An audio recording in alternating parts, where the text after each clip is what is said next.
ও postmaster মশাই, আরে ও postmaster মশাই, আরে সন্ধে হয়ে যাচ্ছে তো নাকি? ওদিকে ঘরে ঘরে শাঁখ বাজার আওয়াজ শোনা যাচ্ছে তো।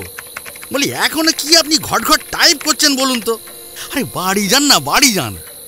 পদ্মপুকুরে নতুন পোস্টমাস্টার হয়ে এসেছেন হরিদাস তালুকদার।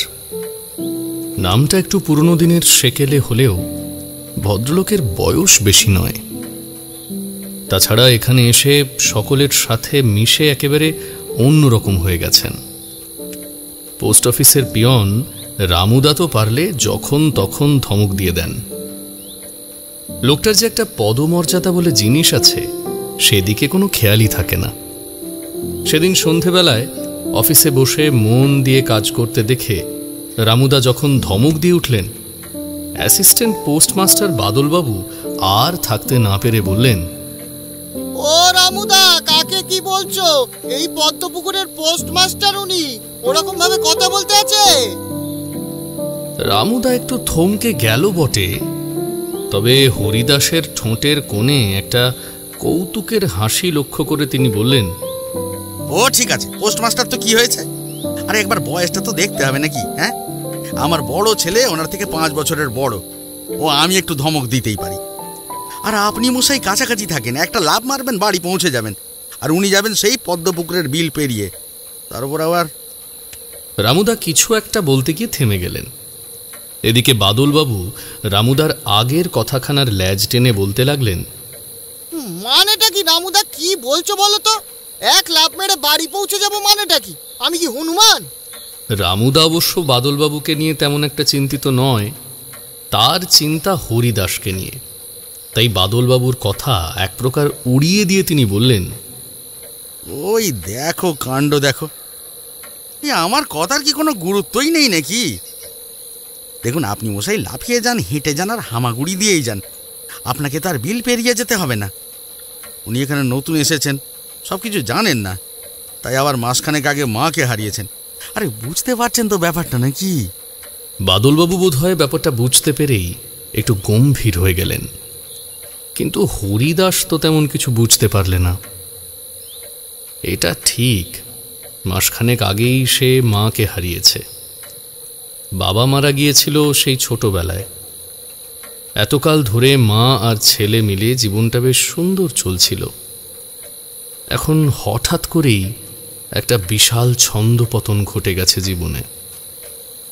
হরিদাস নিজের এই দুঃখটা যতটা সম্ভব অন্যদের সামনে থেকে লুকিয়ে রাখতে চায়, তবে তার এই অতি মিশুকে স্বভাবের জন্যই হয়তো এটা প্রায়ই প্রকাশ হয়ে পড়ে। তাই হরিদাস এটা বেশ বুঝতে পারে সকলে যেন তার প্রাপ্যের চেয়েও তাকে খানিকটা বেশি স্নেহ করে। এখন রামুদা আর বাদলবাবুর কথার মধ্যেও সে এই অতিরিক্ত স্নেহটাই অনুভব করল। খুব একটা যে পছন্দ হলো তা নয়, মানুষের কিছু কিছু দুঃখ থাকে, সেটা একান্ত ব্যক্তিগত। লোকে সেটা নিয়ে একটু বেশি কথা বললে বড্ড গায়ে লাগে। হরিদাস তার কথা মধ্যে সামান্য একটু বিরক্তির আভাস দিয়ে বললে, কি ব্যাপার বলুন তো বাদলবাবু, রামুদা বিলের ব্যাপারে কি বলছে? আর আমার মায়ের মারা যাওয়া নিয়ে বিলের কি সম্পর্ক, সেটাও তো ঠিক বুঝলাম না। বাদলবাবু বোধহয় কথার ভেতরের বিরক্তির সুরটা ধরতে পেরেছিলেন। তিনি বললেন, না, আসলে আমাদের পদ্মপুকুরের বিলের ধারটা ভালো নয়। সে কোনো এক কালে এক মহিলাকে ওই বিলে নাকি ডুবিয়ে মারা হয়েছিল, তারপর থেকে ওই মহিলার প্রেতাত্মা ঘুরে বেড়ায় নদীর ধারে। স্যার, রামুদা ঠিকই বলেছেন, আপনি দেরি করবেন না। মাসখানেক আগে আপনার মা মারা গেছেন। লোকে বলে সন্তানের ওপর মায়ের আশীর্বাদ একটা বর্মের মতো কাজ করে। মায়ের মৃত্যু হলে এই বর্ম হঠাৎ করেই চলে যায়। এই সময়টা ভালো নয় স্যার, আপনি বেরিয়ে পড়ুন। বাকি যা কাজ আছে কাল করবেন খন।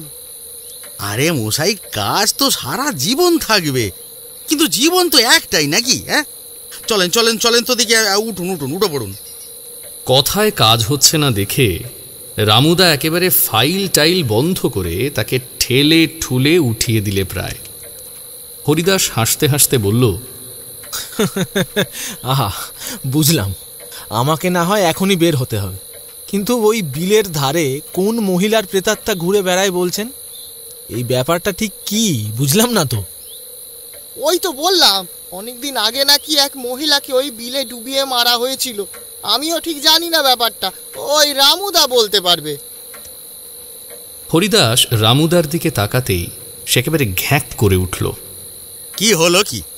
এবার কি আবার গল্প শুনতে হবে নাকি? বললাম তো সন্ধে সন্ধে আপনার বাড়ি ফিরতে হবে। হ্যাঁ, এখন আর কোনো কথা নয়, জান তো দেখি, যান। আর বাদলবাবু, আপনারও বলিহারি, ওদিকে অন্ধকার হয়ে যাচ্ছে, এদিকে কচি ছেলেটাকে ভূতের গল্পের লোভ দেখাচ্ছে না।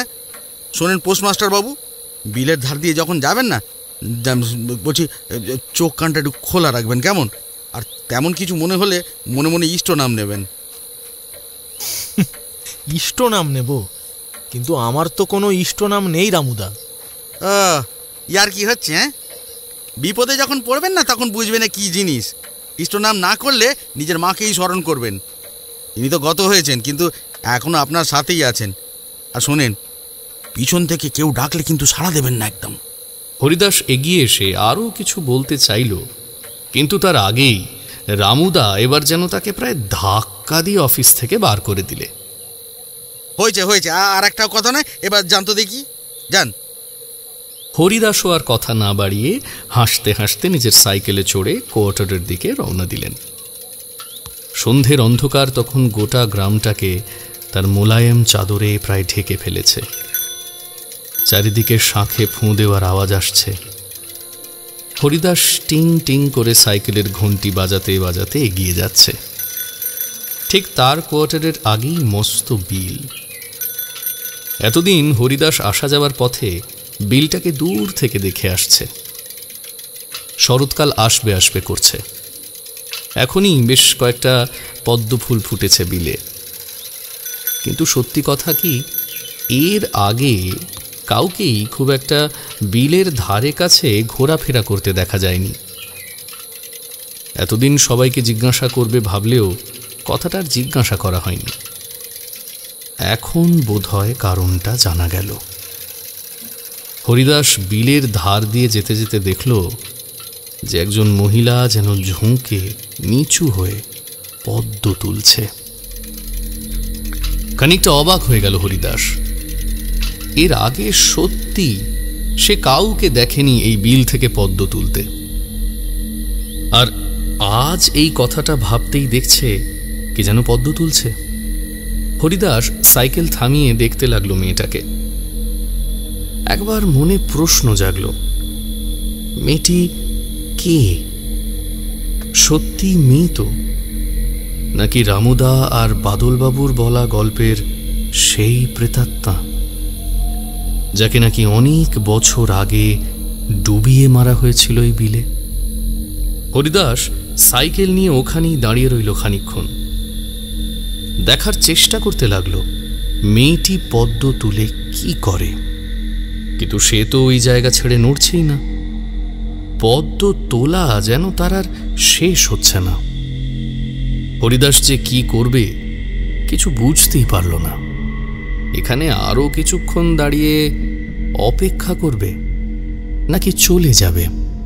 ঠিক এমন সময়ই মনে হলো রামুদা যেন পিছন থেকে ধাক্কা দিয়ে বললে, দেখো দেখি কি কাণ্ড! আরে এখনো এমন করে দাঁড়িয়ে আছেন কেন? বললাম না তাড়াতাড়ি বাড়ি ফিরতে। রামুদা যেতে যেতে পিছন ফিরে দেখতে বারণ করেছিল, তাই আর হরিদাস পিছন ফিরল না। সাইকেলটা হুড় হুড় করে চালিয়ে দিল আবার। না, রামুদা নিশ্চয়ই পিছন পিছন আসেনি। তবে সদ্য অভিভাবকহীন হয়েছে তো হরিদাস, তাই এমন বয়স্ক কেউ যখন নিজের লোকের মতো ধমক দিয়ে কথা বলে সেটা মনে বড় লাগে, মেনে চলতে মন চায়। মেয়েটা ফুল তুলে বিল থেকে উঠে এলো কিনা সেটা আর দেখা হলো না হরিদাসের। কিন্তু কিছুটা এগোতেই পিছন থেকে একটা গলার স্বর ভেসে এলো,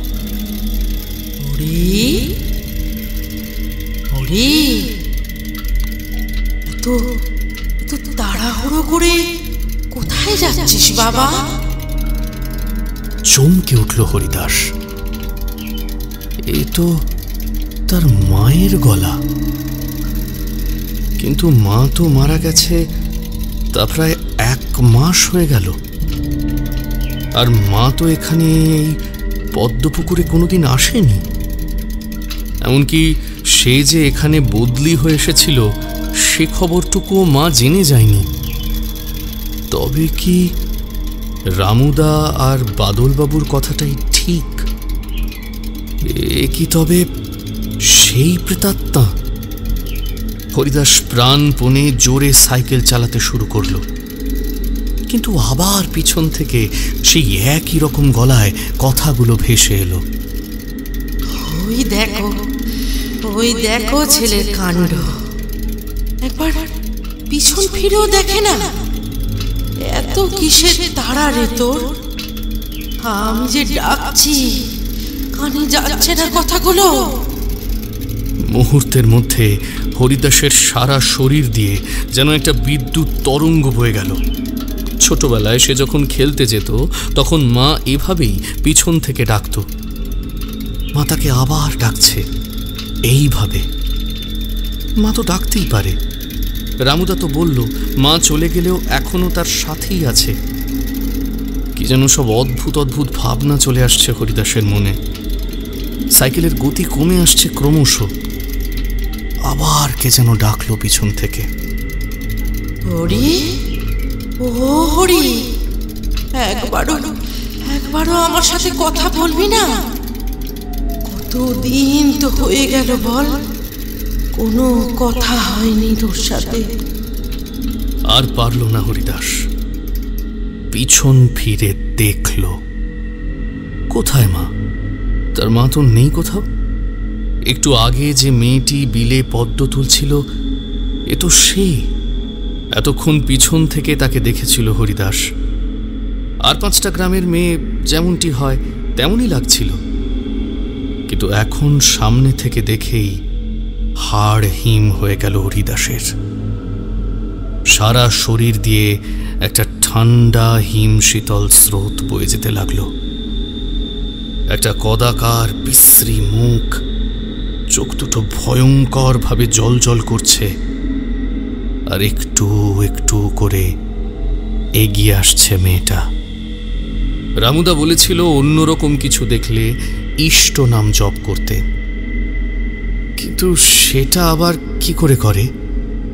রামুদা বলেছিল কিছু না পারলে মায়ের কথাই ভাবতে, কিন্তু হরিদাসের মন থেকে সব ভাবনা যে ধীরে ধীরে উধাও হয়ে যাচ্ছে। হরিদাস যেন আর নিজেকে সামলাতে পারছে না। সাইকেলের ওপর থেকে ব্যালেন্স হারিয়ে পড়ে গেল সে। মেয়েটা আস্তে আস্তে কাছে এসে বলল, কি হলো? ভয় পেয়ে গেলি? ভয় পেয়ে গেলি আমাকে? ভয়ের কি আছে? আমি তো কিচ্ছু করব না তোকে। তুই তোর মায়ের কাছে যাবি তো মায়ের কাছে। হরিদাস কি বুঝলো কে জানে, আলতো করে মাথাটা নাড়ল। মেয়েটা আলতো করে তার মাথায় হাত রাখল। হরিদাসের মনে হলো একেবারে বরফের মতো ঠান্ডা সেই হাত।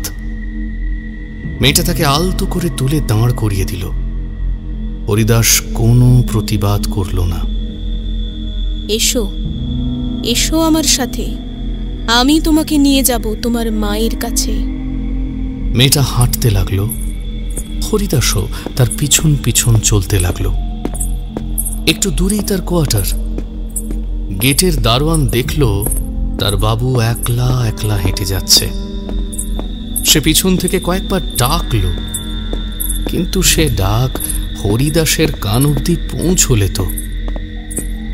অন্ধকার রাত্রে পদ্মপুকুরের বাড়িগুলো থেকে এখনো শাঁখের আওয়াজ, নামতা মুখস্থ করার আওয়াজ ভেসে আসছে, কিন্তু হরিদাস হেঁটে চলেছে এক নিশির পেছনে।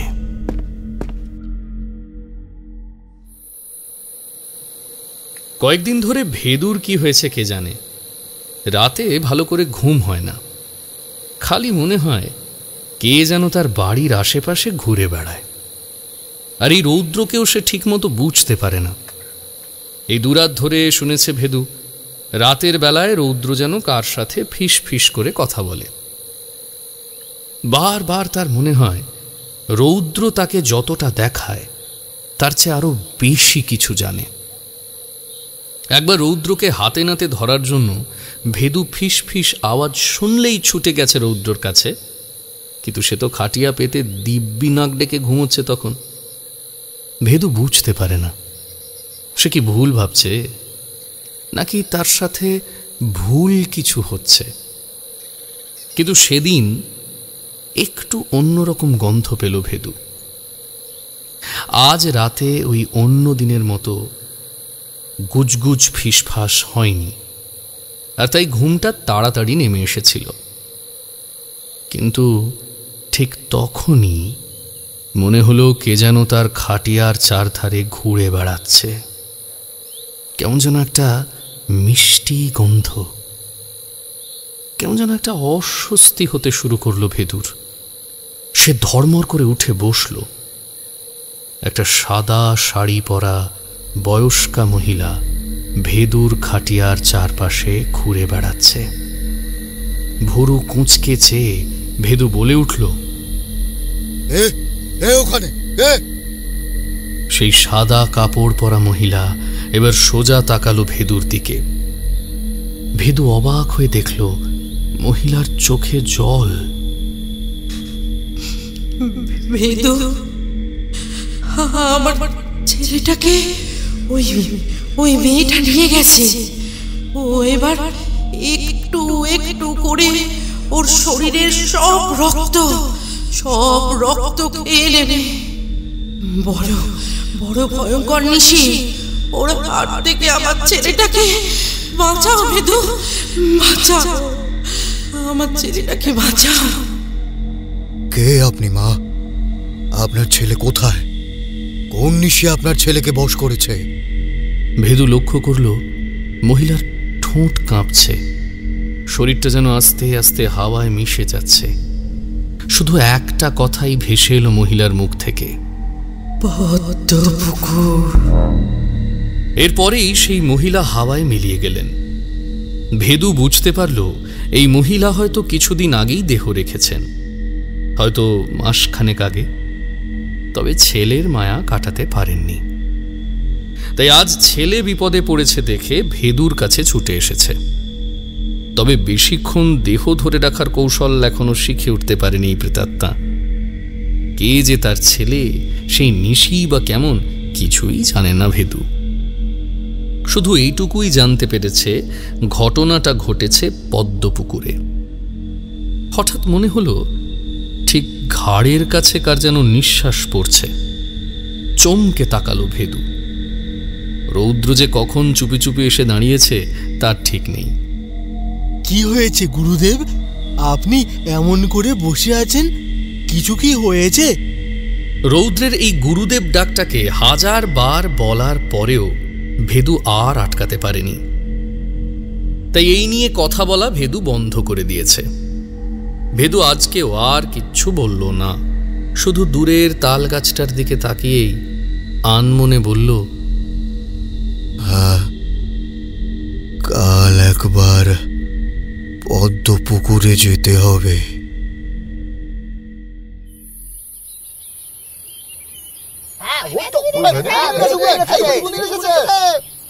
মুহূর্তের মধ্যে গোটা পদ্মপুকুরে কথাটা যেন করোনার মতো ছড়িয়ে গেল।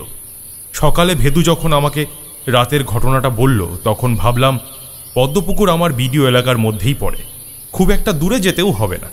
এমনিতেও অফিসটা আমার জামতলায় বলে খুব একটা এদিক ওদিক যাওয়া হয় না। ভাবলাম ভেদুর সাথে অনেক দিন কোথাও যাওয়াই হয় না। ভেদুর মুখ থেকে গল্প শোনার একটা মজা আছে, সেটা অস্বীকার করে লাভ নেই। তবে নিজে চোখে তার কাণ্ড কারখানা দেখারও অন্য একটা আনন্দ আছে। ভেদু পদ্মপুকুর যাবে শুনে আমিও রাজি হয়ে গেলাম। সকাল সকালই ভেদু, রৌদ্র আর আমি বেরিয়ে পড়লাম। পদ্মপুকুরে আসার পর থেকেই বুঝতে পারছিলাম কেমন একটা থমথমে পরিবেশ চারদিকে। রাস্তায় ঘাটে লোকজনও কম দেখছিলাম। ভেদুকে জিজ্ঞাসা করলাম, তুমি এমন করে বলছো ভেদু, এখন কাকে কোথায় নিশিতে ধরেছে ব্যাপারটা জানতে তো মনে হচ্ছে গোটা পদ্মপুকুরই ঘুরে বেড়াতে হবে। তবে ততটাও ঘুরতে হলো না। এদিক ওদিক একটু ঘোরাঘুরি করে দেখলাম একটা বিলের কাছে অনেক লোক জমা হয়েছে। জটলাটা যে গম্ভীর কোনো একটা ব্যাপার নিয়ে আলোচনা করছে সেটাও বুঝতে পারলাম। আরেকটু এগিয়ে গিয়ে দেখলাম বিলের কাছে একটা সাইকেল পড়ে আছে। এই ভিড়ের আলোচনাটা মূলত ওই সাইকেলটা ঘিরেই। ওখানেই ভেদুর দিকে চোখ গেল একজনের, আর সে মুহূর্তে চিৎকার করে সবাইকে জানিয়ে দিল যে ভেদু এসেছে। একটু বাদেই একজন প্রায় লাফিয়ে ভেদুর পায়ে পড়ে গেল। আমাদের পোস্টমাস্টার বাবুকে আপনি বাঁচান ভেদুগুনিন। ছেলেটার কি বা বয়স? এই বয়সেই নিশিতে ছেলেটাকে নিয়ে যে কোথায় চলে গেল। আরে এমন করে বলবেন না। কিছু যে একটা হয়েছে সেটা জানতে পেরেই আমরা এসেছি এই পদ্মপুকুরে। কিন্তু এভাবে কান্নাকাটি না করে যদি কি হয়েছে সেইটা একটু স্পষ্ট করে বলেন, তাহলে আমার কাজটা একটু সহজ হয়। ভেদু একজনকে বলল কথাটা বলতে। তা দেখা গেল সকলে মিলে একসাথে বলতে শুরু করলো। সবার কথা থেকে যেটুকু জানতে পারলাম তাতে বুঝতে পারলাম এখানকার এক পোস্টমাস্টার হরিদাস কাল রাত থেকে উধাও হয়ে গেছে। ভদ্রলোকের কোয়ার্টারের দারোয়ান নাকি তাকে অদ্ভুতভাবে কোথাও একটা যেতে দেখেছে। পিছন থেকে ডাকলেও সাড়া দেননি তিনি। এখানকার সকলের ধারণা পোস্টমাস্টারকে নিশিতে ধরেছে। রামুদা এখানকার পিয়ন। হরিদাসকে ছেলের মতোই ভালোবাসে। তিনি এতক্ষণ ভেদুর পায়ে পড়ে কান্নাকাটি করছিলেন। ভেদু বলল, আচ্ছা, এই নিশিকে এই বিলের মধ্যে সেই প্রেতাত্মা কি করে থাকতে লাগলো? এর পিছনে কি কোনো গল্প আছে? আর ওই নিশি পোস্টমাস্টারকে নিয়ে কোথায় বা গেছে আপনারা কেউ জানেন? নিশি পোস্টমাস্টার বাবুকে নিয়ে ঠিক কোথায় গেছে সেটা বলতে পারবো না। তবে লোকে কি বলে জানেন? লোকে বলে আমাদের এই নিশি যখন এইভাবে কাউকে ধরে তখন ওই রাজবাড়ির গোপন গুম ঘরে নিয়ে যায়। পদ্মপুকুরের পুরনো রাজবাড়ির এখন একেবারেই ভগ্ন দশা, অর্ধেক ঘর ভেঙে গেছে। শুনেছি ওই রাজবাড়িতে একটা গুম ঘর আছে, আর নিশি তার শিকারকে ওই গুম ঘরেই নিয়ে যায়। কিন্তু সেই ঘর কোথায় আছে কেউ জানে না। রাজবাড়ির সাথে নিশির কি সম্পর্ক? সে কি ওই রাজবাড়ির কেউ নাকি? সে অনেক দিনের কথা। আমাদের পদ্মপুকুরের রাজবাড়ির রাজা তখন কস্তুরী নারায়ণ চৌধুরী। কস্তুরী নারায়ণের বড় মেয়ে শিবানীর বিয়ে ঠিক হয়েছে। জমিদারের মেয়ের বিয়ে বলে কথা, বিশাল আয়োজন, কত অতিথিরা আসবে এদিক ওদিক থেকে। শুধু এই বিয়ে উপলক্ষেই অন্দরে অনেক নতুন কাজের লোক নেওয়া হলো। জমিদার বাড়ির অন্দরের প্রধান দাসী ছিল মেনকা। মেনকা তার বাপের বাড়ির গ্রাম থেকে বেশ কয়েকজন পরিচারিকাকে কাজে নিযুক্ত করেছিল। সেখানেরই একজনের নাম ছিল পুঁটি। পুঁটি মেয়েটা একেবারেই সরল সাদাসিধে, স্বভাবটাই তার কেমন যেন ভীতু ভীতু। কোনো দোষ না করলেও সে যেন তার মাথাখানা বাড়িয়েই রেখেছে গর্দান নেওয়ার জন্য। ওদিকে জমিদারের মেয়ের বিয়ে বলে কথা, সারাক্ষণ স্যাঁকড়াদের আনাগোনা চলছে। নতুন গয়না বানানো হচ্ছে, পুরনো গয়না পালিশ করা হচ্ছে। জমিদার গিন্নির একটা প্রিয় 7 নলি হার ছিল। জমিদার গিন্নি সেটা পেয়েছিলেন তার মায়ের কাছ থেকে। গয়না তো এ জীবনে তিনি বহু দেখেছেন। জমিদার কস্তুরী নারায়ণের স্ত্রী তিনি। ইচ্ছে করলেই অমনি হার তিনি রোজ একটা করে বানাতে পারেন। তবে ওই আর কি, নিজের মৃত মায়ের স্মৃতি, খুব সহজে তো আর কিছু অস্বীকার করা যায় না। তাই হাজার হাজার গয়নার মধ্যে রানীমার ওই গয়নাটাই ছিল সব থেকে বেশি পছন্দের। ভেবেছিলেন শিবানীর বিয়েতে ওই গয়নাখানা দেবেন। স্যাঁকড়ার কাছ থেকে সেই মতো পালিশও করিয়ে আনিয়েছিলেন গয়নাটা। গয়নাটা যে তিনি নিজের হাতে সিন্ধুকে রেখেছিলেন সেটাও কিন্তু তার বেশ ভালোই মনে আছে। কিন্তু হঠাৎ করেই দেখা গেল গয়নাটা গায়েব হয়ে গেছে। রানীমা তো কান্নাকাটি করে বাড়ি একেবারে মাথায় তুললেন। তার সব গয়না একদিকে আর ওই 7 নলি হারখানা একদিকে। তখনকার দিনে খুব একটা প্রয়োজন না হলে, অন্দরের কোনো সমস্যা হলে সেটা অন্দরেই মিটিয়ে নেওয়া হতো। দাসী মেনকাই সব ব্যবস্থা করলে। অন্দরের সব দাসীদের তল্লাশি করা হলো। বিশেষ করে নতুন যাদের নিয়োগ করা হয়েছিল তাদেরকে বেশ ভালো করে তল্লাশি করা হলো, কিন্তু কিছুই পাওয়া গেল না। তখন মেনকাই ঠিক করলো ঝটি বাবা নামের একজন ওঝাকে ডেকে আনবে। ঝটি বাবার চাল পড়ার এমন নাকি গুণ যে চোর ধরা পড়বেই। রাজবাড়ির অন্দরের বারান্দায় সার বেঁধে সব দাসীদের দাঁড় করানো হলো। ঝটি বাবা সকলের হাতে চাল পোড়া দিয়ে সেগুলো চিবিয়ে চিবিয়ে খেতে বললেন। কারোর কিচ্ছু হলো না, কিন্তু দেখা গেল পুঁটি চাল পোড়াগুলো খেতেই তার মুখ দিয়ে গল গল করে রক্ত বের হতে লাগলো। ঝটি বাবা চিৎকার করে বলে উঠল,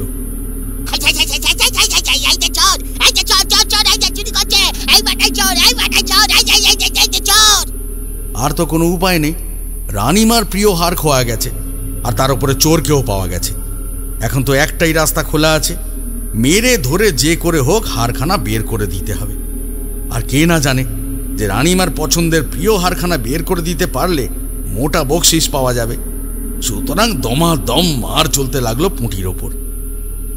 মারের চোটে সত্যি সত্যি তার কোঁচড় থেকে পড়ে গেল হারখানা। এরপর তো আর কোনো কথা থাকতে পারে না। ঝটি বাবা দুহাত তুলে নাচতে নাচতে চলে গেল, আর ওদিকে পুঁটির বিচার সভা বসল। জমিদার কস্তুরী নারায়ণ এতক্ষণ অন্দরের ব্যাপারে মাথা ঘামাননি, তবে চুরি যাওয়া হারটা ফেরত পাওয়ার পর তো তাকে কথা বলতেই হবে। হাজার হোক পুঁটি স্ত্রীলোক, তাকে তো আর 5টা চোরের মতো বৈঠকখানার সামনের থামে বেঁধে চাপকে পেটানো যায় না। তাই কস্তুরী নারায়ণ পুঁটির শাস্তির আদেশ শোনালেন।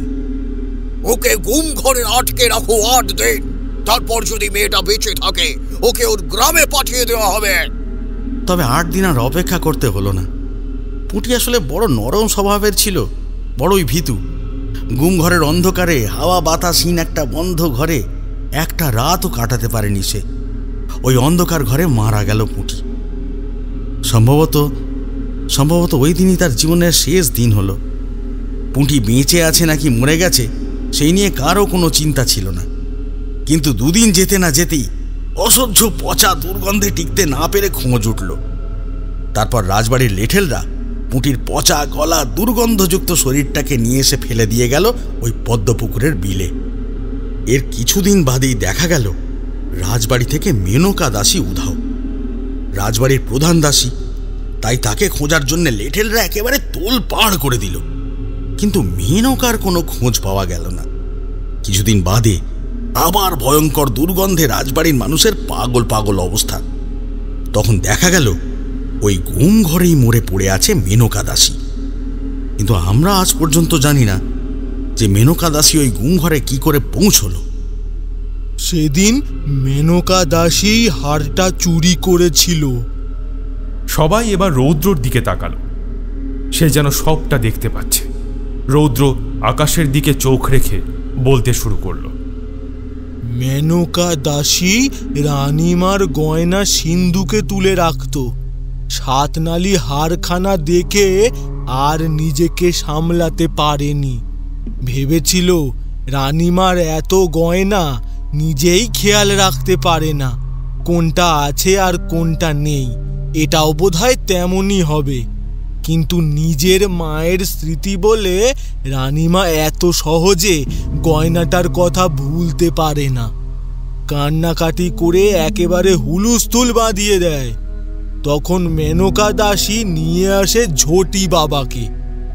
মেনকা দাসী রাজবাড়ির প্রধান দাসী, সব সন্দেহের ঊর্ধ্বে। তাকে তো আর ঝটি বাবা চাল পড়া ধরায় না। মেনকা দাসী ভেবেছিল আর কারোর কাছে তো হার নেই, তাই কেউ ধরা পড়বে না। সামনে মেয়ের বিয়ে, যতই গয়না নিয়ে কান্নাকাটি করুক রানীমা, আস্তে আস্তে সব ভুলে যাবেন। কিন্তু ঘটনাটা ঘটল অন্য রকম। এই যে চাল পড়া, এতে এক রকমের ওষুধ মেশানো থাকে। যে চোর তার মনে ধরা পড়ার একটা ভয় থাকে। ভয় হলে হাত ঘামতে থাকে। চালগুলো হাতে থাকার সময় ঘামে ভিজে যায়, আর সেগুলো মুখে দেওয়া মাত্র ওষুধের সাথে বিক্রিয়া করে লাল রং বের হয়ে আসে। লোকে ভাবে রক্ত পড়ছে। কিন্তু এক্ষেত্রে ব্যাপারটা একটু অন্যরকম হয়েছে। পুঁটি বলে মেয়েটি ভীতু স্বভাবের। চোর ধরার এই প্রক্রিয়া দেখেই বেচারি ভীষণ ভয় পেয়ে গিয়েছিল। চুরি না করলেও তার হাত ঘামতে থাকে। তাই আর কি চালগুলো মুখে দিতেই লাল রং বের হতে থাকে। মেনকা দাসী ভাবে এখন পুঁটির ঘাড়ে দোষটা পুরো না চাপালে এই ব্যাপারটা নিয়ে অনেক জল ঘোলা হবে। তাই ওই মারামারির সময় সে লুকিয়ে হাড়টা পুঁটির শাড়ির ভাঁজে চালান করে দেয়। পুঁটিকে একেবারে মেরে ফেলার কোনো ইচ্ছে ছিল না মেনকার। জমিদার মশাই যখন তাকে গুমঘরে পাঠায়, মেনকা দাসী চেষ্টা করেছিল গুমঘরখানা খুঁজে বের করে তাকে বের করে আনার, কিন্তু জমিদার মহলের গোপন ঘর সেখানকার পুরনো দাসদাসীরাও অনেকে জানে না। তাছাড়া পুঁটি মেয়েটা এতটাই নরম স্বভাবের ছিল, এত ধকল সইতে পারেনি। একদিনের মধ্যেই মারা যায় সে। মৃত মেয়েটির উপযুক্ত সৎকারও করে না কেউ, বিলের জলে ফেলে দেয়। সেদিন রাতেই পুঁটির প্রেতাত্মা যায় মেনকা দাসীর ঘরে। অন্ধকার জমিদার বাড়ির বারান্দা দিয়ে তাকে টানতে টানতে নিয়ে যায় সেই গুম ঘরে, প্রতিশোধ নেয়। আর তারপর থেকেই প্রতিশোধের বীজ রোপণ হয়ে যায়। রাতের বেলায় এই পদ্মবিলে ঘুরে বেড়ায় সে। কাউকে দেখতে পেলে তার চেনা মানুষের আওয়াজ নকল করে ডাকে। একবার তার দিকে ফিরলেই পুঁটি তাকে ভুলিয়ে নিয়ে যায় সেই পুরনো জমিদার মহলের গুম ঘরে। রাজবাড়ির অর্ধেক ঘর ভেঙে নষ্ট হয়ে গেলেও সেই গুম ঘর এখনো আছে, কিন্তু এক অদ্ভুত নিশি। রৌদ্রর কথা তখনও শেষ হয়নি। দূর থেকে এক যুবককে আসতে দেখে সবাই কেমন যেন নড়ে চড়ে দাঁড়ালো। এক মুহূর্তের জন্য সবাই সব গল্প ফেলে তার দিকে হাঁ করে তাকিয়ে রইল। রামুদা হাঁ করে চেয়ে তারপর পরমানন্দে লাফিয়ে উঠে বলল, ওই তো ওই তো ওই তো ওই তো আমাদের পোস্টমাস্টার বাবু আসছেন, পোস্টমাস্টার বাবু আসছেন।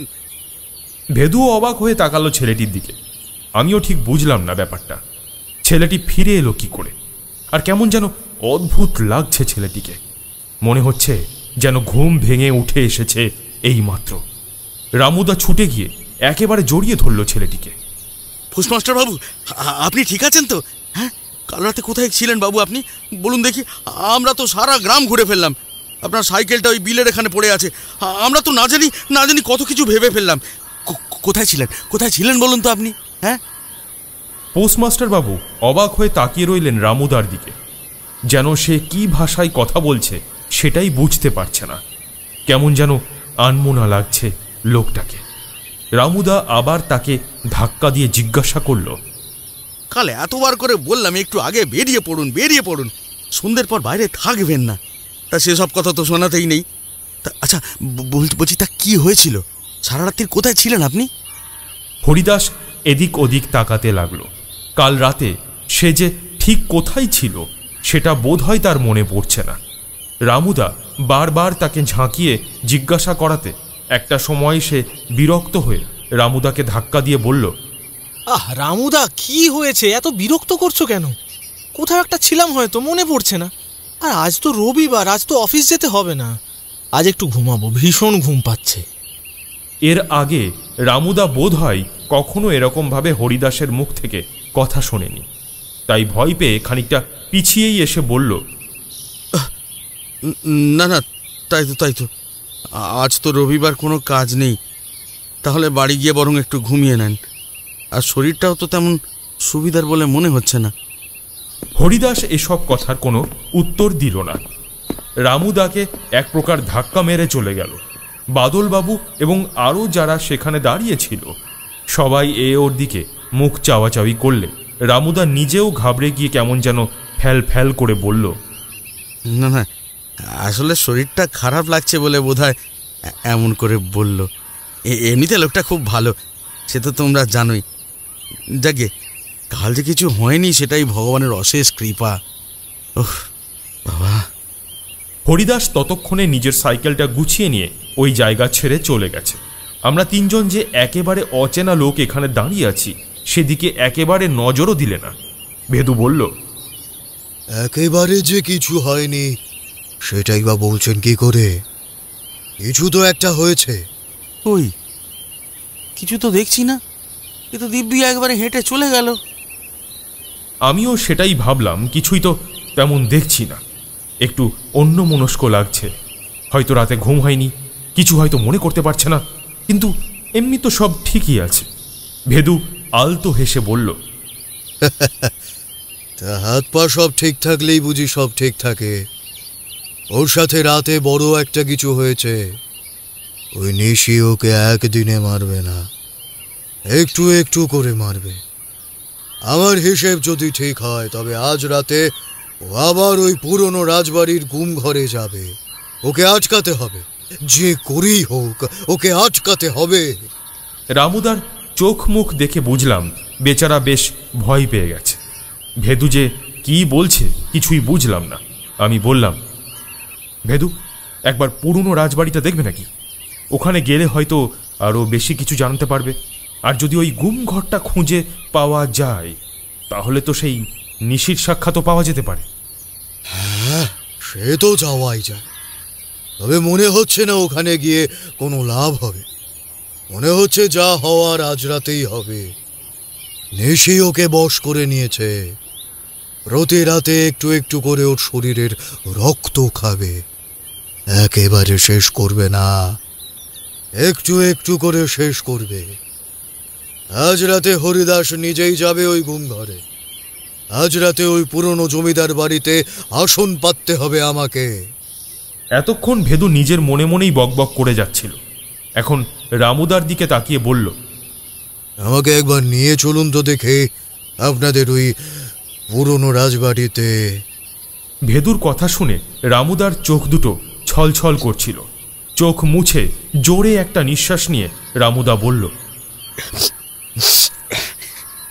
চলেন চলেন, এখনই চলেন, আপনাদের জায়গাখানা দেখিয়ে আনি।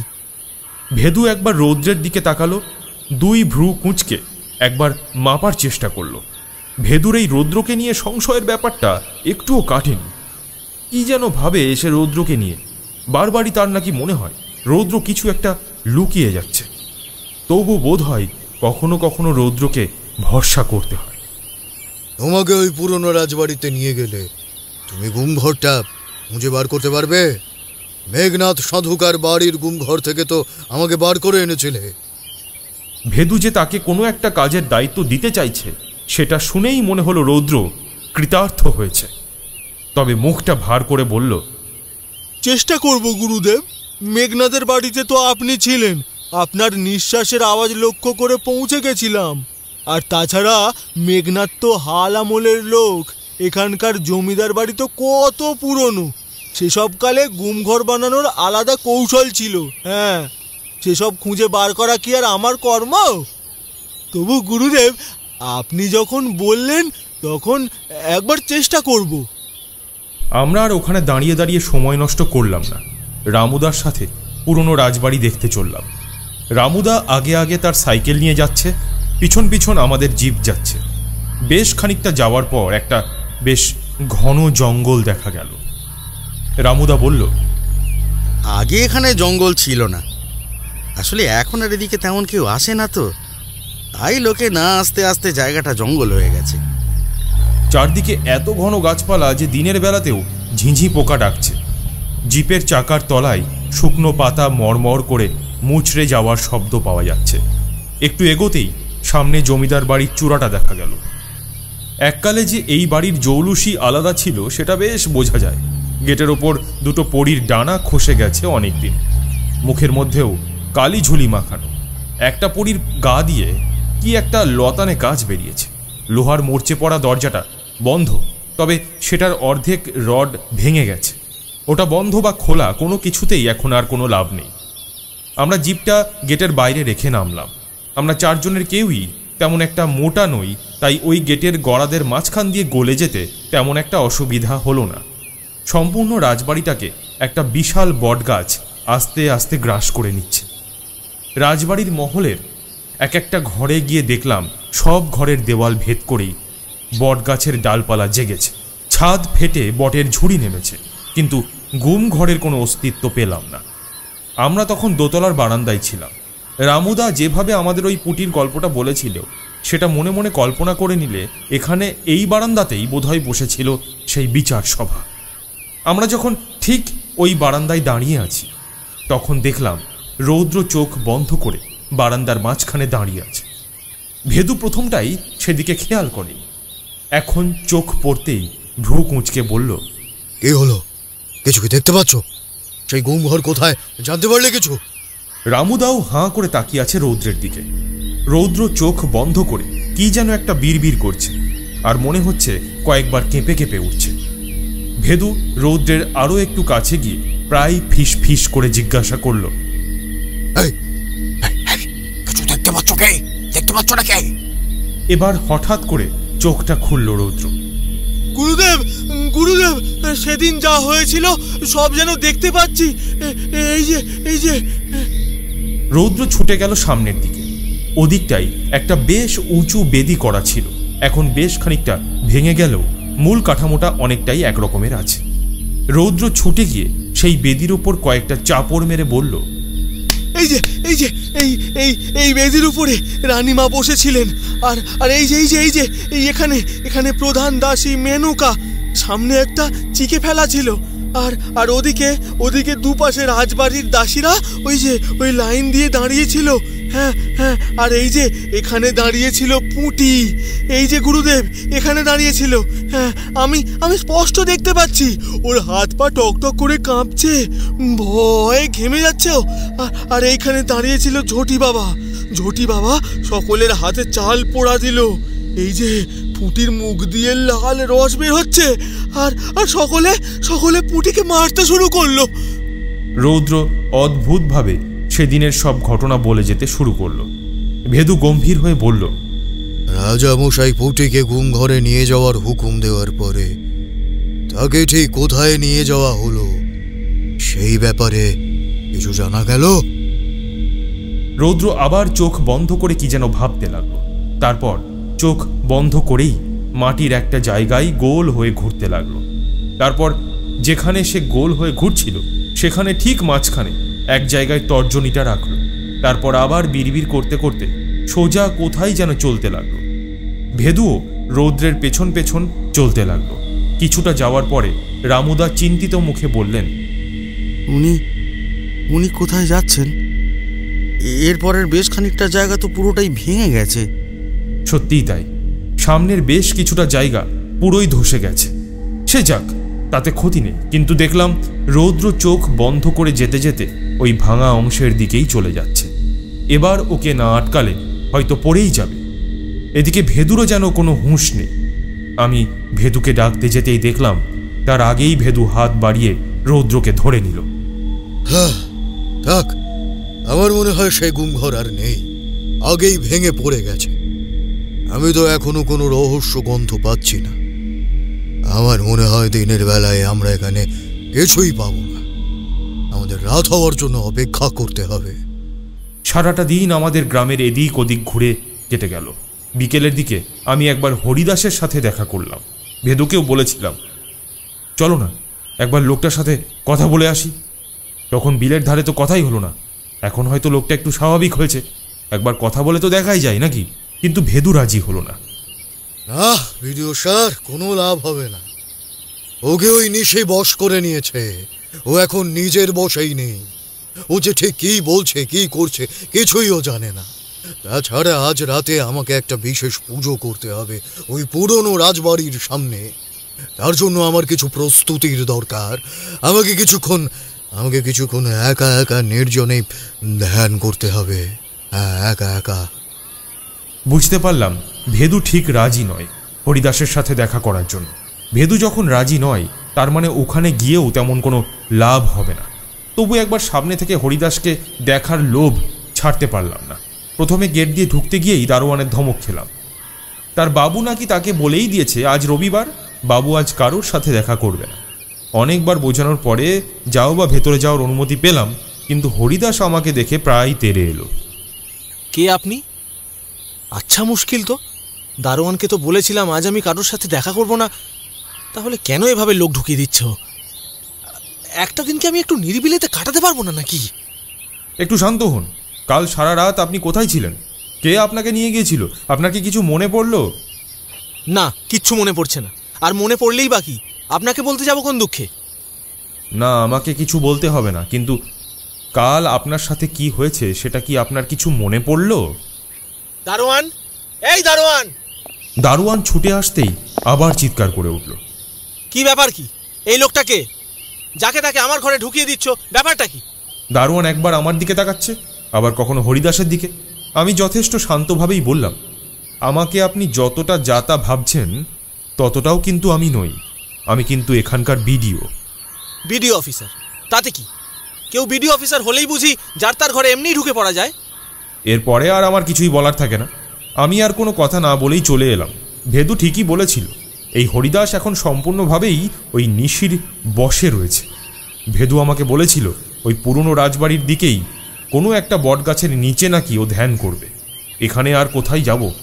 পঞ্চায়েত অফিসে গিয়ে একবার কথা বলা যায়, কিন্তু ওই নিশির ব্যাপারটা নিয়ে আর এই হরিদাসের সাথে কথা বলার পর থেকে এমন একটা মনের অবস্থা হয়ে আছে যে কিছুই আর ভালো লাগছে না। ভেদুর কাছে গিয়ে দেখলাম সে ধ্যানে বসে আছে। এই সময় ওকে বিরক্ত করা ঠিক হবে না। আমি ফিরেই আসছিলাম, কিন্তু হঠাৎ চোখে পড়ল একটা বেশ লম্বা লাল পিঁপড়ের শাড়ি ভেদুর দিকে একটু একটু করে এগিয়ে আসছে। আমি তাড়াতাড়ি এগিয়ে গেলাম। ওই পিঁপড়ের শাড়ি যদি ভেদুকে কামড়ায় তাহলে ভেদুর ধ্যান ভঙ্গ হবে।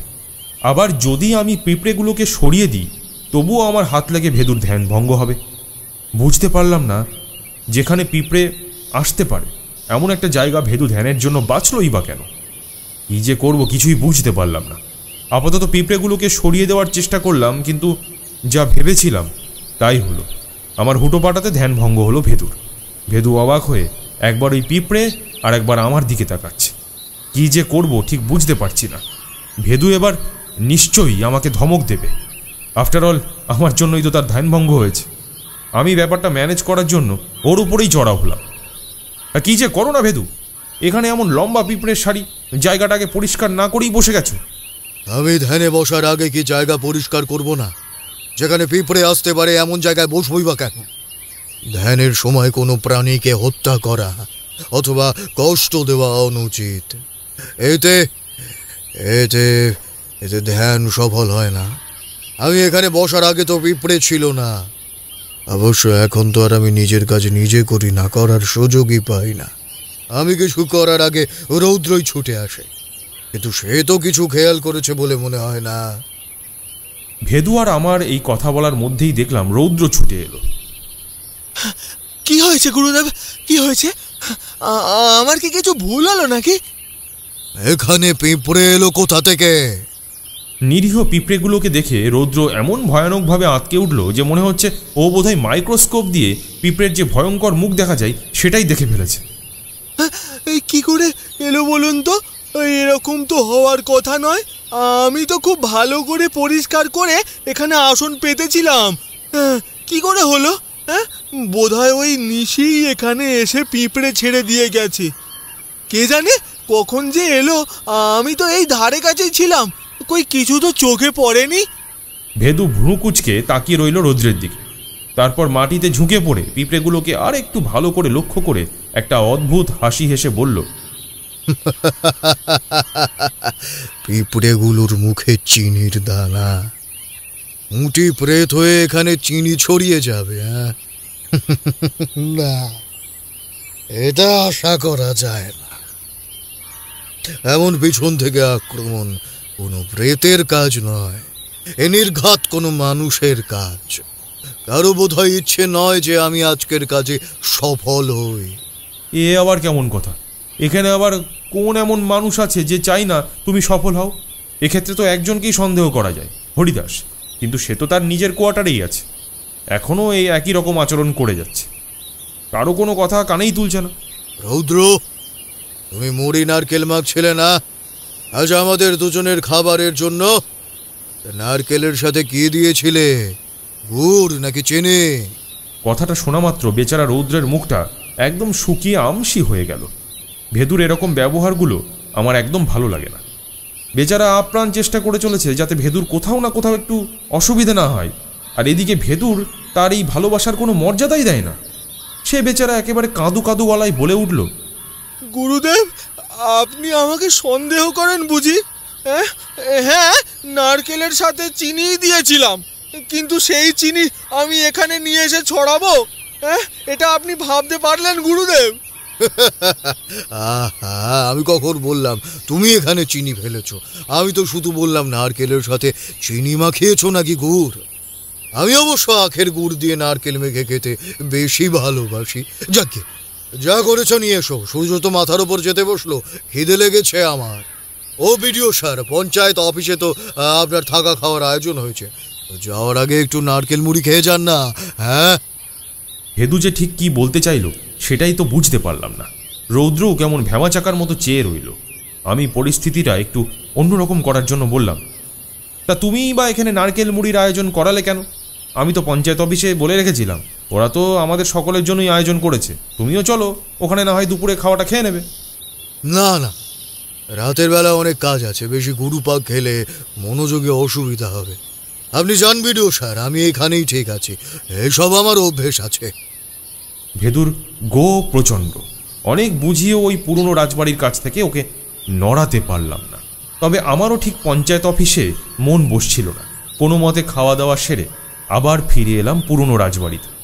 এদিকে দেখলাম ভেদুর প্রস্তুতি তুঙ্গে। রাজবাড়ির বারান্দার যে অংশটা ভেঙে গেছে, রৌদ্র যেখানে শেষ অবধি সংকেত দিয়েছিল গুমঘরের, সেদিকেই দেখলাম বটপাতা পোড়ানো ছাই নিয়ে কিছু একটা আঁকছে। রৌদ্র এখনও ভেবাচাকা খেয়ে ঘুরে বেড়াচ্ছে ভেদুর পেছনে। বেচারা বোধহয় এখনো পর্যন্ত ভেদুর থেকে ঠিকমতো সাড়া পায়নি।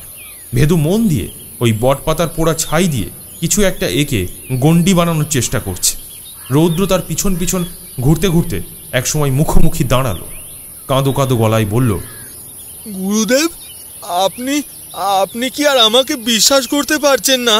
হ্যাঁ, আর আর আর কি আমাকে কোনো কাজই দেবেন না?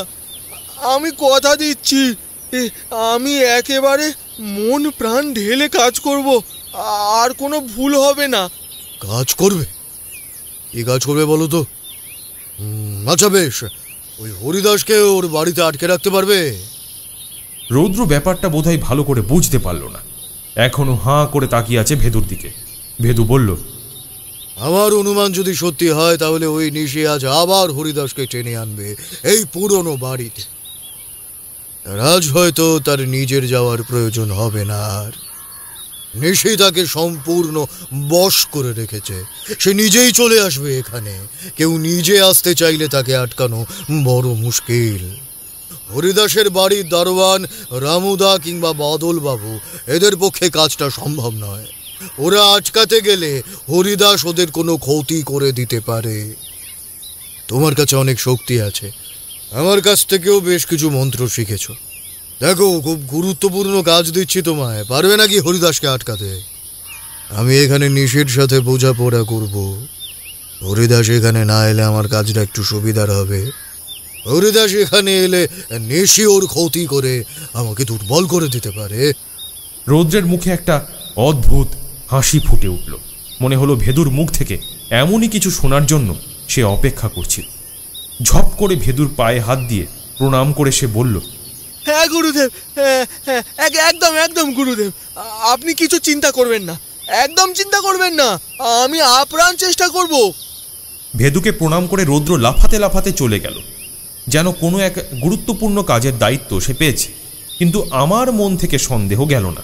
আমি ভেদুকে জিজ্ঞাসা করলাম, তোমার কি মনে হয় রৌদ্র পারবে হরিদাসকে আটকাতে? না। এত স্পষ্টভাবে কথা বলাটাও যেমন কঠিন, শোনাটাও তেমনই কঠিন। আমি অবাক হয়ে বললাম, তাহলে? ভেদু আমার কথার কোনো উত্তর না দিয়েই সেই ভাঙা বারান্দার দিকে আসন পেতে ধ্যানে বসল। এটাই বোধহয় আমার প্রশ্নের উত্তর ছিল। ভেদু রৌদ্রকে বিশ্বাস করে না। সকালবেলায় পিঁপড়ের কামড়ে ভেদুর ধ্যান অপূরণ রয়ে গেছে। সেই অপূর্ণ কাজ শেষ করার জন্যই বোধহয় ভেদু রৌদ্রকে এখান থেকে সরিয়ে দিল। তার মানে ভেদু সত্যিই কি রৌদ্রকে এতটা সন্দেহ করে?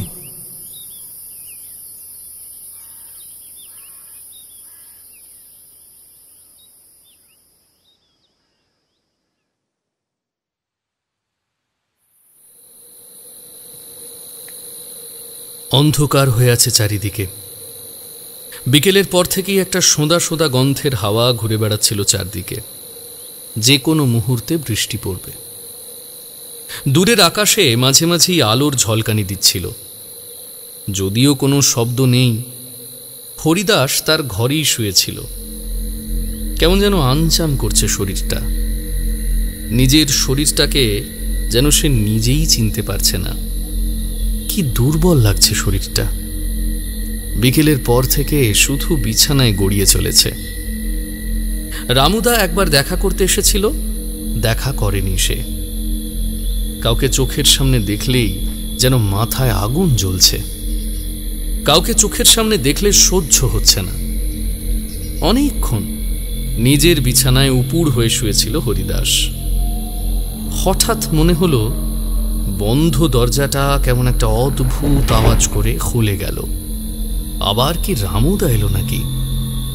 ধর্মর করে উঠে বসে আবার ধমকে উঠতে গিয়ে হরিদাস দেখল দরজার সামনে সেই বিলের ধারে দাঁড়িয়ে থাকা মেয়েটি দাঁড়িয়ে আছে। কি বিভৎস মুখ, ঠোঁটটা কেমন যেন উল্টে ঝুলে পড়েছে, চোখ দুটো ঠিকরে বেরিয়ে আসছে। হরিদাস বিছানায় পিছিয়ে যেতে লাগলো। হেসে উঠল পুঁটি। ওমা, অমন করে ভয় পাচ্ছ কেন? মার কাছে যাবে না? এসো, তোমায় তোমার মার কাছে নিয়ে যাব তো। আর কিছুই বলল না পুঁটি, শুধু আস্তে আস্তে এগিয়ে আসতে লাগলো তার দিকে। হরিদাস ভয়ে একেবারে পিছনের দেওয়ালের সাথে মিশে যেতে লাগলো। পুঁটি তবুও এগিয়ে আসছে, একেবারে কাছে, আরো কাছে, একেবারে হরিদাসের শরীরের সাথে মিশে গিয়ে একটা কালো ধোঁয়া হয়ে যেন মিশে গেল হরিদাসের সাথে। একটা ভয়ঙ্কর আর্তনাদ করে উঠল হরিদাস। তারপর হঠাৎ মনে হলো, না, সব ঠিক আছে। শরীরটা একদম ঝরঝরে। এতক্ষণ যে বিছানার সাথে মিশে গিয়ে পড়ে থাকতে ইচ্ছে করছিল, সেরকম কিছু আর ইচ্ছে করছে না। হরি, আসবি না বাছা? আমার কাছে আসবি না? চমকে উঠল হরিদাস। মা ডাকছে না, কিন্তু কোথা থেকে ডাকটা আসছে? ধর্মর করে উঠে বসল সে। কোথায় তুমি মা? এই তো রে, এই তো। আয় না বাবা, কাছে আয়, কাছে আয় বাবা। এই তো আমি। কোথা থেকে যে আওয়াজটা আসছে হরিদাস ঠিক ভেবে উঠতে পারছে না। দরজার বাইরে থেকে কি ছুটে বেরিয়ে এলো সে, কিন্তু এ কি কাণ্ড! তার ঘরের বাইরে কে যেন ধুনি জ্বালিয়ে মন্ত্র পড়ছে। একটা আগুনের বলয় আস্তে আস্তে গোটা বাড়িটাকে ঘিরে ধরছে। হরিদাস চিৎকার করে উঠল, মা! না, মায়ের গলার আওয়াজ আর সে পাচ্ছে না। এই লোকটার এই টুকটাক মন্ত্রের জন্যই কি তবে মা আসছে না? কে এই লোকটা? রামুদার সাথে সকালে এই লোকটাই ছিল নয় বিলের ধারে? হরিদাস ছুটে বেরিয়ে আসতে গেল ওই আগুনের বলয় ভেদ করে, কিন্তু আগুনের তাপে আবার পিছিয়ে যেতে হলো। ধুনির আগুনের হলকা লেগে রৌদ্রকে কেমন যেন অন্যরকম লাগছে দেখতে। কেমন যেন একটা হিস হিসে গলায় বলে উঠল, তোকে তো আমায় আটকে রাখতে হবে এই ঘরের মধ্যে। তোকে এখন ছেড়ে দিলে যে গুরুদেব আমায় বিশ্বাস করবেন না। হরিদাস আবার ছুটে গেল আগুনের বলয়ের দিকে, কিন্তু সে পারল না। আগুনের তাপে আবার ছিটকে সরে এলো। এবার প্রচন্ড জোরে আর্তনাদ করে উঠল। হরিদাসের শরীর থেকে একটা কালো ধোঁয়া বেরিয়ে এলো। এটার জন্যই হয়তো অপেক্ষা করছিল রৌদ্র। সঙ্গে সঙ্গে মন্ত্রপুত একটা দড়ি ছুঁড়ে দিল সেই কালো ধোঁয়াটার দিকে। হরিদাস ধপ করে অজ্ঞান হয়ে পড়ে গেল মাটিতে। রৌদ্র হাসতে হাসতে এগিয়ে গেল সেই কালো ধোঁয়াটার দিকে।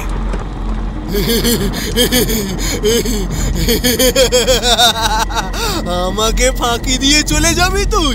হ্যাঁ, দেখি কি করে যেতে পারিস। আমি তো তোকে যেতে দেব না। আমার গুরুদেব আমাকে একটা কাজের দায়িত্ব দিয়েছে। যেভাবেই হোক এই কাজ তো আমাকে করতেই হবে।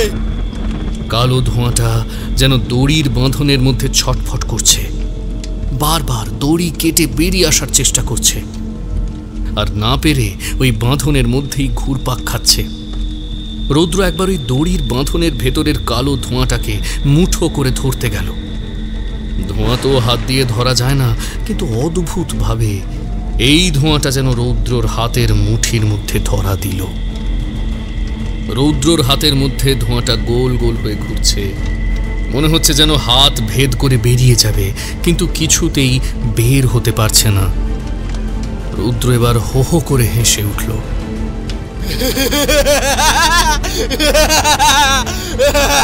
পালাবি পালাবি তুই? হ্যাঁ, আমার হাতের মুঠো থেকে পালাবি? তোকে তো আমি এই অবস্থায় নিয়ে যাব ভেদুগুনিনের কাছে। সে তো ওই পুরনো রাজবাড়িতে আসন পেতে বসে আছে, সেখানে নিয়ে যাব তোকে। একবার তোকে ভেদুগুনিনের কাছে নিয়ে যেতে পারলে তাকেও যে বিশ্বাস করতে হবে এই রৌদ্রের ক্ষমতার ওপরে। কয়েকটা মুহূর্ত, তারপরেই যেন কি হয়ে গেল। রৌদ্র তার ক্ষমতা জাহির করা নিয়ে এতটাই মশগুল ছিল যে খেয়াল করতে পারেনি কালো ধোঁয়াটা রৌদ্রর আঙুলের ফাঁক দিয়ে অদ্ভুতভাবে সরু সুতোর মতো আস্তে আস্তে বেরিয়ে আসতে লাগলো। রৌদ্র যখন খেয়াল করলো তখন দেখলো তার হাতের অর্ধেকটা সেই কালো ধোঁয়া গ্রাস করে নিয়েছে। সেই মন্ত্রপুত দড়ির ফাঁস থেকে কখন যেন বেরিয়ে এসেছে কালো ধোঁয়াটা। রৌদ্র তাড়াতাড়ি আর একটা হাত দিয়ে সেই দড়িটা তুলে নিয়ে তাকে বেঁধে ফেলতে চাইল, কিন্তু সেটা আর সম্ভব হলো না। ততক্ষণে কালো ধোঁয়াটা রৌদ্রের সারা শরীরে ছড়িয়ে পড়েছে। একটা অদ্ভুত খ্যানখ্যানে গলার স্বর শোনা গেল। আমাকে তুই নিয়ে যাবি ভেদুর কাছে? চল, আমি নিয়ে যাচ্ছি তোকে। আজ তো আমার মহাভোজ, একসাথে দুটো শিকার। সেদিন পদ্মপুকুরে একটা অদ্ভুত দৃশ্য দেখা গেল। ভেদু আজ হরিদাসকে বাঁচাবে সেই আশায় অনেকে ভিড় করেছিল রাস্তায়।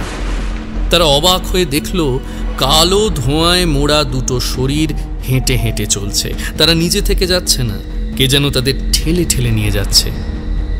আর মাঝে মাঝেই শোনা যাচ্ছে একটা তীব্র হুঙ্কার, আজ আমার মহাভোজ, একসাথে দুটো শিকার। গুনি, আবার একটা গুনিন এসেছে, আবার একটা গুনিন এসেছে এখানে। একটা গুনিন আমাকে শেষ করে দিয়েছিল, আবার আবার আজ একটা গুনিন এসেছে। একে আজ আমি শেষ করে দেব। ভেদুর তবু দেখি কোনো হুঁশ নেই, সে মগ্ন হয়ে আছে ধ্যানে। পুটি এমন ভয়ঙ্কর চিৎকার করে উঠল, আমার মনে হলো যেন এই পুরনো বাড়িটা আবার যেন কেঁপে উঠল। হুড়মুড় করে বারান্দার আবার বেশ কিছুটা অংশ বোধহয় ভেঙে পড়ল। ওদিকে রৌদ্র আর হরিদাস দুজনেরই যেন কোনো হুঁশ নেই। পুটি ওদের দুজনকেই আছড়ে ফেলে দিল মাটিতে। রৌদ্রের দিকে অত্যন্ত ঘেন্নার দৃষ্টিতে তাকিয়ে বলল, দেখ গুনিন, দেখ, তোর চালাকে পাঠিয়েছিলি না? দেখ, ওকে আমি ধরে নিয়ে এসেছি। এখন তোর সামনে ওকে শেষ করে দেব। পুটির দু চোখে যেন আগুন জ্বলছে। সেই ভয়ঙ্কর চোখ দিয়ে ও যেন গিলে খাচ্ছে রৌদ্রকে। হঠাৎ করে দু হাত দিয়ে গলা টিপে ধরল রৌদ্রর। এতক্ষণে জ্ঞান ফিরল রৌদ্রর। ব্যথায় কুঁকিয়ে উঠল সে। রৌদ্রর দুটো চোখ যেন ঠিকরে বেরিয়ে আসছে। গলা দিয়ে একটা গোঙানির শব্দ আসছে।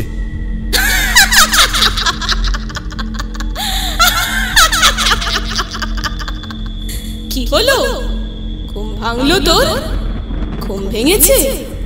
আমি তো তোর ঘুম ভাঙালাম। ঘুম না ভাঙলে তুই যন্ত্রণায় চেঁচাবি কি করে? আর না চেঁচালে তোকে মেরে আমার মজা আসবে না তো? পাশেই পড়ে আছে হরিদাস, ঠিক আগের মতোই, একেবারে যেন পাথরের মূর্তি। এদিকে রৌদ্র ব্যথায় ছটফট করা শুরু করে দিয়েছে। তার মানে হয়তো পুটির ইচ্ছেতেই জ্ঞান ফিরেছে রৌদ্রের। পুটি আরো জোরে গলাটা টিপে ধরল রৌদ্র। চেঁচা, আরো জোরে চেঁচা। তোর গুরুদেবের ঘুম ভাঙছে না এখনো? চোখ বুজে ধ্যান করতে করতে হয়তো ঘুমিয়েই পড়েছে। আমি অবাক হয়ে ভেতর দিকে তাকালাম। সে এখনো অদ্ভুত ভাবে চোখ বন্ধ করে শিরদাঁড়া সোজা করে বসে আছে। নিচে যে এত কাণ্ড ঘটে যাচ্ছে সেদিকে যেন তার হুঁশই নেই। রৌদ্র কাতরাতে কাতরাতে চিৎকার করে উঠল,